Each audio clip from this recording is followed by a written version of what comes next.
Hello everyone, welcome to back my official channel. In today video, I am going to cover Vision IS monthly magazine. This magazine I will whole cover in month of June 2024. मैं इस magazine को whole पूरी तरीक़ा से जून के month को cover करूँगा, तो आप लोग इसे लाइक करिए और शेयर करिए और सब्सक्राइब करिए इस चैनल को।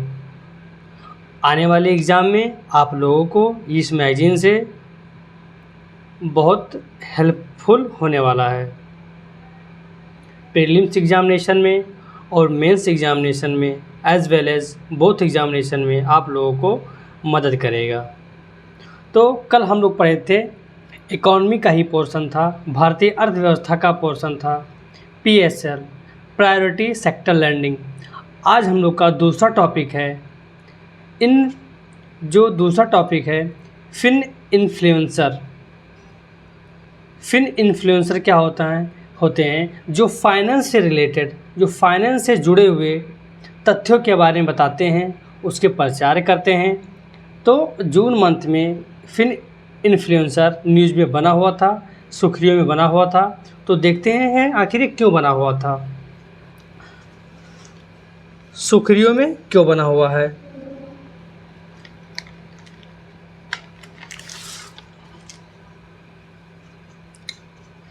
इसलिए कि भारतीय प्रतिभूति और विनिमय बोर्ड यानी सेबी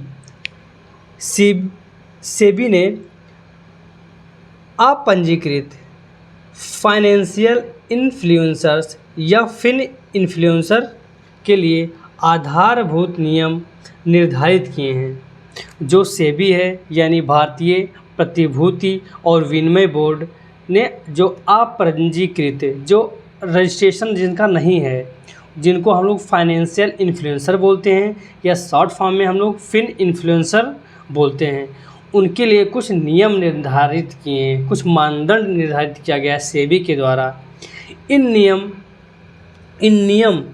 नियमों में विनियमित संस्थाओं को बिना पंजीकरण वाले फिन इन्फ्लुएंसर्स के साथ काम करने से प्रतिबंधित किया गया है।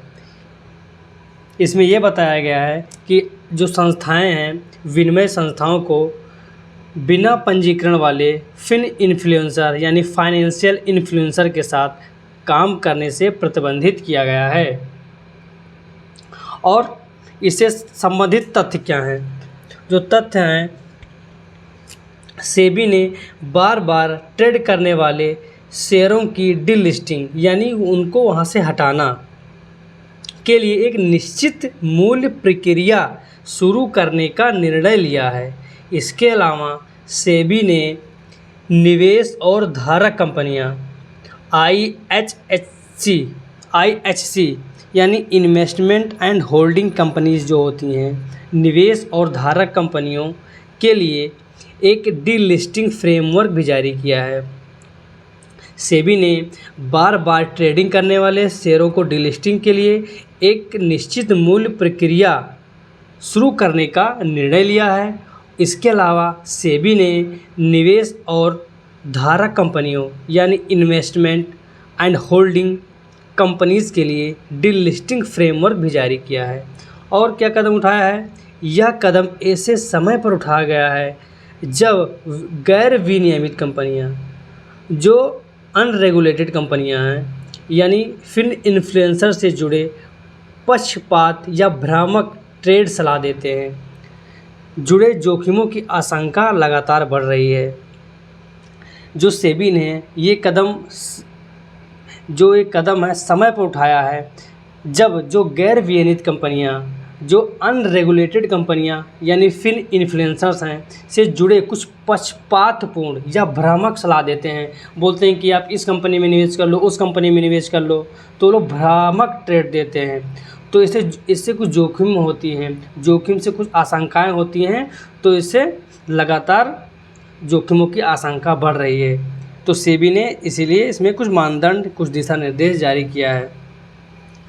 फाइनेंशियल इन्फ्लुएंसर या फिन इन्फ्लुएंसर के बारे में जान लेते हैं, आखिर ये क्या होते हैं। यह एक ऐसा व्यक्ति है जो अलग अलग सोशल मीडिया प्लेटफॉर्म्स या पर निवेशकों को अलग अलग वित्तीय निवेशों, आमतौर पर stock market trading, mutual funds और बीमा उत्पादों में व्यक्तिगत निवेश पर जानकारी और सलाह देता है। फिन इन्फ्लुएंसर वो होते हैं, सोशल मीडिया अलग अलग प्लेटफॉर्म हो गए, निवेशक प्लेटफॉर्म पर निवेशकों को अलग अलग वित्तीय निवेश कहते हैं कि आप इस कंपनी में निवेश करो। आमतौर पर जो जिस कंपनी के बारे में वो बताते हैं, मार्केट स्टॉक ट्रेडिंग या कहते हैं म्यूचुअल फंड में आप ट्रेड करिए, बीमा उत्पादों के बारे में व्यक्तिगत निवेश पर कुछ जानकारी और सलाह देते हैं। इन्हीं को हम लोग फिन इन्फ्लुएंसर बोलते हैं या फाइनेंशियल इन्फ्लुएंसर बोलते हैं। इसके आय के स्रोत क्या हैं? आय के स्रोत क्या हैं? विज्ञापन से इनके स्रोत हैं आय के। व्यूज़ के आधार पर पैसिव इनकम मिलता है इनको, जितने व्यूज़ आएंगे उसी के हिसाब से पैसिव इनकम इनको जनरेट होते हैं। और क्या दूसरा सोर्स क्या है कि कोलैबोरेशन करते हैं, मींस एक कंपनी के साथ दूसरे कंपनी के साथ ये टाई अप करते हैं। टाई अप से क्या होता है, इनका किसी वित्तीय उत्पाद को प्रमोट करने के लिए, जैसे एक कंपनी से दूसरे कंपनी से टाई अप करेंगे कि उत्पाद बेचो, ये उत्पाद बहुत अच्छा है, आप उसको प्रमोट करने के लिए कोलैबोरेशन करते हैं। प्रचार आप लोग बहुत देखे हो, ट्राई का प्रचार इस वक्त बहुत है, वो आदिवासी तेल आ गया, ये भी टाई अप इन्फ्लुएंसर से करते हैं, प्रचार करवाते हैं। तो इसी से जुड़े हुए कुछ, इसी से जो प्रचार करता है, सलाह देता है, उन्हीं को हम लोग फिन इन्फ्लुएंसर बोलते हैं। फिन इन्फ्लुएंसर की संख्या में लगातार बढ़ोतरी के कौन से कारण हैं? जो फिन इन्फ्लुएंसर हैं उनकी संख्या में लगातार बढ़ोतरी हो रही है, उस बढ़ोतरी के कारण क्या हैं? जो कारण हैं इसके, पहला कारण है वित्तीय साक्षरता का अभाव है, यानी जो फाइनेंस से जुड़े हुए जो उनको जानकारी नहीं है।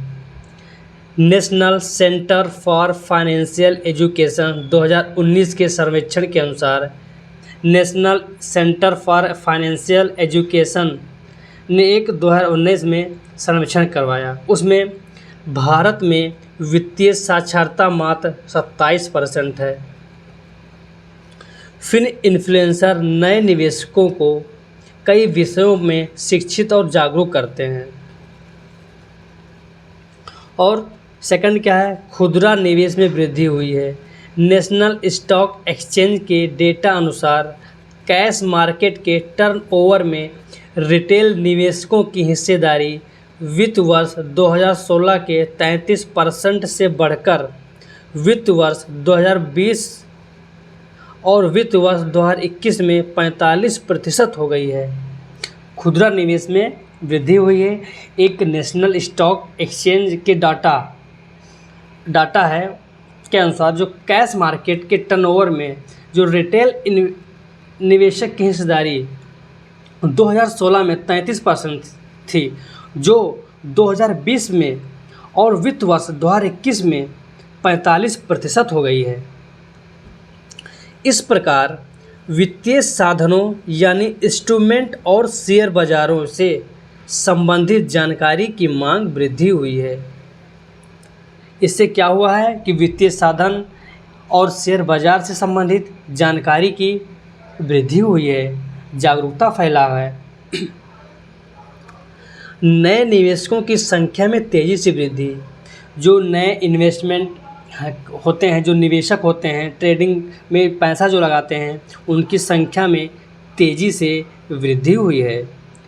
कोविड-19 महामारी के दौरान और उसके बाद वित्तीय सलाह की मांग और उपलब्धता दोनों में बढ़ोतरी हुई है।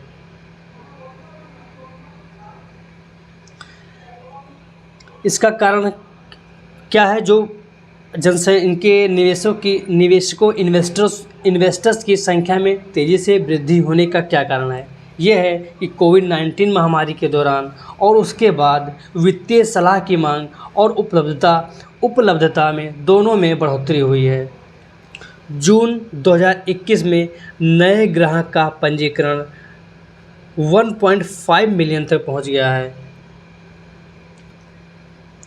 जो इसमें पंजीकरण कराए हैं जून 2021 डाटा के अनुसार 1.5 मिलियन तक पहुंच गया है पंजीकरण, नए ग्राहक जो जुड़े हुए हैं, जो जून 2020 के 0.6 मिलियन के दोगुने से भी अधिक है।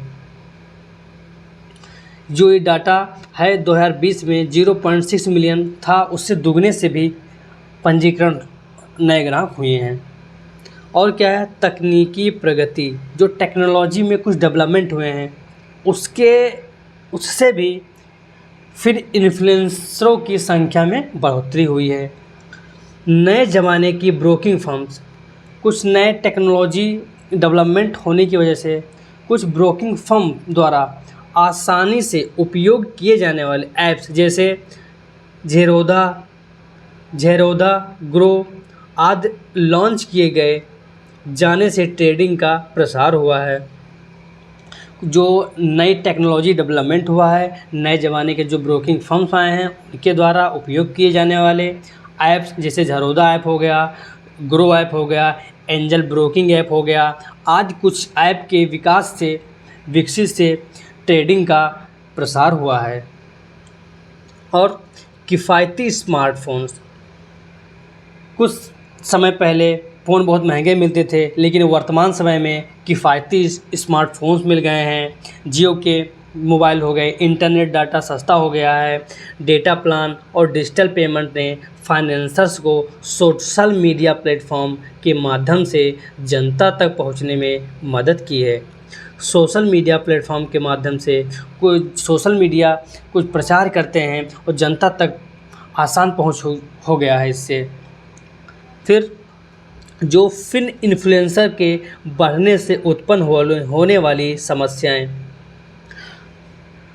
जो फाइनेंशियल इन्फ्लुएंसर्स हैं उनके बढ़ने से कुछ समस्याएं भी उत्पन्न हो सकती हैं, कुछ जोखिम भी है इससे। क्या होगा, विनिमय का अभाव है, यानी रेगुलेशन का अभाव है। विनिमय के दायरे में नहीं आने की वजह से फिनफ्लुएंसर की विशेषज्ञता और योग्यता का आकलन करना या गलत सलाह की वजह से निवेशकों को हुए किसी जोखिम के लिए फिनफ्लुएंसर पर कोई जवाबदेही तय करने का काफ़ी मुश्किल हो जाता है। यानी जो फिन इन्फ्लुएंसर होते हैं उनमें विनिमय का अभाव होता है और वो किसी विनिमय के दायरे में नहीं आते हैं, उनमें विशेषज्ञता की अभाव होता है और योग्यता का भी आकलन नहीं किया जा सकता है। जो फिन इन्फ्लुएंसर होते हैं उनकी वजह से गलत सलाह की वजह से निवेशकों को किसी जोखिम के लिए उनके पास जवाबदेहिता नहीं होती है, जवाबदेहिता तय करना मुश्किल हो जाता है। और क्या है, बाज़ार में हेरफेर कंपनियों द्वारा कई बार अपने लाभ के लिए शेयर्स के मूल्य में हेरफेर करने हेतु फिनफ्लुएंसर्स को भुगतान किया जाता है। कई बार बाज़ार में हेरफेर करने के लिए कंपनियों द्वारा अपने लाभ को कमाने के लिए कई बार अपने लाभ के लिए शेयर्स के मूल्यांकन में हेरफेर किया जाता है। उससे क्या होता है, फिन इन्फ्लुएंसर को भुगतान किया जाता है। और क्या है, नेक्स्ट उदाहरण के लिए जैसे देख लीजिए, उदाहरण के लिए सालासर टेक्नोलॉजीज़ के शेयर की कीमतों में फिनफ्लुएंसर्स द्वारा हेरफेर किया गया, जिसके चलते निवेशकों को भारी नुकसान झेलना पड़ा। ये आपके जीता जागता उदाहरण है। उच्च जोखिम वाले निवेश, नेक्स्ट पॉइंट क्या है, उच्च जोखिम वाले निवेश। फिनफ्लुएंसर्स उच्च जोखिम वाले निवेश अवसरों को प्रमोट कर सकते हैं। ऐसा अक्सर जुड़े ज़रूरी जोखिमों को बताए बिना ही उच्च रिटर्न की गारंटी के साथ किया जाता है। बताया जाता है कि आप इसमें निवेश करिए, हाईएस्ट रिटर्न मिलेगा, सबसे ज़्यादा रिटर्न मिलने वाला है इस कंपनी में, आप प्रमोट करते हैं, इसमें आप पैसा लगाइए। इससे भी समस्याएं उत्पन्न हो सकती हैं। नेक्स्ट क्या है, सलाह की विश्वसनीयता पर सवाल उठता है इनके। भाई इनके पास जवाबदेही नहीं है, इनके पास कोई योग्यता नहीं है, तो इनके ऊपर विश्वास करना गलत है, इसलिए इन पर विश्वसनीयता का सवाल उठता है। फिन इन्फ्लुएंसर द्वारा साझा की जाने वाली वित्तीय सलाह आमतौर पर विश्वसनीय या अच्छी तरह से शोध की गई नहीं होती है, बल्कि ये व्यूज़ और लाइक्स पाने के लिए दी जाती है। इस प्रकार का कंटेंट फर्स्ट अप्रोच दी गई सलाह की गुणवत्ता और विश्वसनीयता के समझौते जैसा होता है। इससे भी एक होता है प्रभाव, सामाजिक प्रभाव है। क्या होगा समाज में, फिन इन्फ्लुएंसर अपने फैंस के बीच भरोसा और विश्वसनीयता पैदा करने के लिए अपनी सामाजिक पूंजी और प्रेरक संचार कौशल का लाभ उठाते हैं। जो फिन इन्फ्लुएंसर होते हैं अपने फैंस के बीच भरोसा जीतते हैं, उनके अंदर विश्वास पैदा करते हैं। इससे क्या होगा, उन सामाजिक पूंजी जो उनके समाज के द्वारा पूंजी इकट्ठा की गई है और प्रेरक संचार कौशल का लाभ उठाते हैं। इसके प्रभाव में छोटे निवेशक निवेश का निर्णय ले लेते हैं और अनैतिक गतिविधियों की आशंका हो सकती है। इसके अंदर फिनफ्लुएंसर्स बाज़ार में हेरफेर, इनसाइडर ट्रेडिंग के जरिए व्यक्तिगत लाभ के बदले कुछ शेयर्स की बाज़ार में डिमांड को बढ़ावा दे सकते हैं। ये आपके हो गए इससे जुड़ी हुई कुछ समस्याएं हो गई। अब इससे जुड़ी हुई कुछ नैतिक मुद्दे को देख लेते हैं। जो नैतिक मुद्दे क्या हैं इससे जुड़े हुए, व्यवहारिक अर्थशास्त्र। फिनफ्लुएंसर्स मनोवैज्ञानिक पूर्वाग्रहों जैसे सामूहिक व्यवहार, पुष्टि संबंधी पूर्वाग्रह और सामाजिक प्रमाण का फ़ायदा उठाते हैं। पारदर्शिता और जवाबदेही। कई बार फिनफ्लुएंसर्स निजी लाभ के लिए गलत या भ्रामक जानकारी देते हैं। स्पष्ट विनियमन की अनुपस्थिति के कारण अगर कोई निवेशक उनके दिए गए गलत सुझाव पर नुकसान उठाता है तो फिन इन्फ्लुएंसर को जवाबदेह ठहराना मुश्किल हो जाता है। विश्वसनीयता और प्रामाणिकता। कुछ फिनफ्लुएंसर स्वयं को विश्वसनीय दिखाने के लिए फर्जी लाभ और हानि विवरण का उपयोग करते हैं। इसके लिए उन्हें फॉलोअर्स गुमराह होते हैं। फिनफ्लुएंसर के लिए विनियामकीय कार्रवाई। उनको रेगुलेट करने के लिए कुछ नियम बनाए गए हैं, कार्रवाई किए गए हैं। सेबी ने निवेश सलाहकार विनिमय 2013 सेबी के द्वारा बनाया गया सेबी निवेश सलाहकार विनियम 2013 या उन लोगों के लिए एक फ्रेमवर्क है जो फीस के बदले वित्तीय सलाह प्रदान करते हैं। सेबी परामर्श पत्र, इसके जरिए सेबी ने अपने यहाँ पंजीकृत मध्यवर्तियों, विनियमित संस्थाओं के अपंजीकृत जो अनरजिस्टर्ड फिन इन्फ्लुएंसर्स के साथ संबंध को प्रतिबंधित कर दिया है। सेकंड क्या है, थर्ड, भारतीय विज्ञापन मानक परिषद इसने अपने दिशा निर्देशों में बदलाव किया है जिससे इन्फ्लुएंसर्स के लिए सेबी के साथ पंजीकरण कराना अनिवार्य हो गया है। भारतीय विज्ञापन मानक परिषद और यूट्यूब इन हाउस नियम दर्शकों को सही जानकारी देने के लिए पेड या प्रमोशनल कंटेंट की घोषणा करना अनिवार्य करते हैं। अब देखते हैं इससे आगे की राह क्या है, वे फॉरवर्ड क्या है कि ये जो फिन इन्फ्लुएंसर हैं अपने जवाबदेहिता के लिए सही रहें। स्पष्ट परिभाषाएं होनी चाहिए इसके लिए, स्पष्ट डिफिनीशन। फिनफ्लुएंसर्स निवेश सलाह जैसे टर्म्स की स्पष्ट परिभाषा तय की जानी चाहिए ताकि इनसे जुड़ी किसी भी गतिविधि की न्यायिक या विनियामक स्तर पर जांच की जा सके।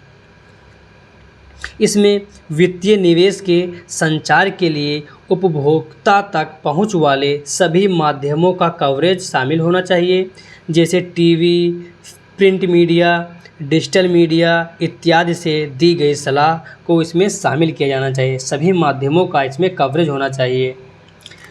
वित्तीय सलाह के पंजीकरण की प्रक्रिया में सुधार किया जाना चाहिए। अगर कोई फिन इन्फ्लुएंसर है वो वित्तीय सलाह देता है तो उनके पंजीकरण की प्रक्रिया में, उनके प्रोसीजर में सुधार किया जाना चाहिए। हितों के टकराव से बचने जैसी डिस्क्लोजर आवश्यकताओं को अनिवार्य बनाया जाना चाहिए। पारदर्शिता और डेटा आधारित संचार। रियल टाइम डिजिटल निगरानी की तरह एक आचार संहिता कोड ऑफ कंडक्ट मौजूद होने से यह सुनिश्चित करने में मदद मिलेगी कि यह वित्तीय जानकारी सच्ची, संतुलित और डेटा आधारित है। जब पारदर्शिता होनी चाहिए इसके अंदर। बेहतर शिकायत निवारण तंत्र का उपयोग होना चाहिए। यह तंत्र निवेशकों को गलत निवेश सलाह की रिपोर्टिंग करने तथा इसकी क्षतिपूर्ति प्राप्त करने में मदद करेगा। बेहतर शिकायत निवारण तंत्र का स्थापना होना चाहिए। जो इसमें निवेश करते हैं उनको निवेशक शिक्षा मिलना चाहिए। निवेशक को डिजिटल माध्यम से दिए जाने वाले वित्तीय मार्गदर्शन का बेहतर मूल्यांकन करने के लिए आवश्यक ज्ञान और कौशल से लैस करना चाहिए। तभी आगे जाकर कुछ स्पष्टीकरण, कुछ जवाबदेहिता फिन इन्फ्लुएंसर्स के द्वारा तय हो सकता है। नेक्स्ट क्या है? ब्रोकिंग फर्म्स, म्यूचुअल फंड्स और साथ ही सेबी द्वारा टियर 2 और टियर 3 जगहों पर निवेशक जागरूकता कार्यक्रम आयोजित किए जाने चाहिए। टियर 2 और टियर 3 जगहों पर जो सिटी होते हैं वहाँ पर निवेशक जागरूकता कार्यक्रम आयोजित किए जा रहे हैं।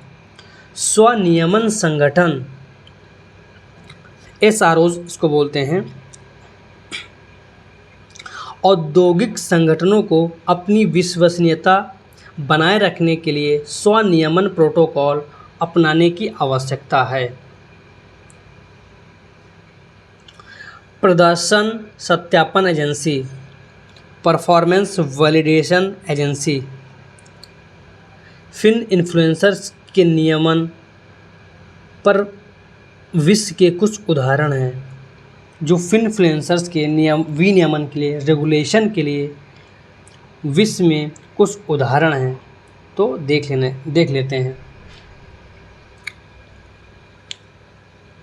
ऑस्ट्रेलिया बिना लाइसेंस के वित्तीय सलाह देने वाले फिन इन्फ्लुएंसर को 5 साल तक की जेल का सज़ा प्रावधान है। यूरोप में, अगर ऑस्ट्रेलिया में कोई फिन इन्फ्लुएंसर है तो बिना लाइसेंस के, अगर उसके पास लाइसेंस नहीं है, वो वित्तीय सलाह देता है तो उसको 5 साल तक की जेल का सज़ा का प्रावधान है। यूरोप प्रतिभूति और बाजार प्राधिकरण, इसने निवेश सिफारिशें क्या हैं, उन सलाह को सोशल मीडिया पर कैसे पोस्ट किया जाए जैसे सवालों को स्पष्ट रूप से परिभाषित किया है। 7 नियमों के किसी भी उल्लंघन के लिए दंड का प्रावधान किया है। यूरोप में इस तरह नियम बनाया गया है। न्यूजीलैंड में क्या नियम है? न्यूजीलैंड में फिन इन्फ्लुएंसर के लिए परिभाषित कोड ऑफ बिहेवियर में दी गई सलाह की जटिलता के अनुसार लाइसेंसिंग की अलग अलग स्तरों की व्यवस्था की गई है। इसके अतिरिक्त कंटेंट डिस्क्लोजर, जोखिम चेतावनियों को प्रमुखता से प्रदर्शित करना का प्रावधान है। सिंगापुर और चीन के विनियामकों के फिन इन्फ्लुएंसर्स के लिए सभी दिशा निर्देश जारी किए गए हैं।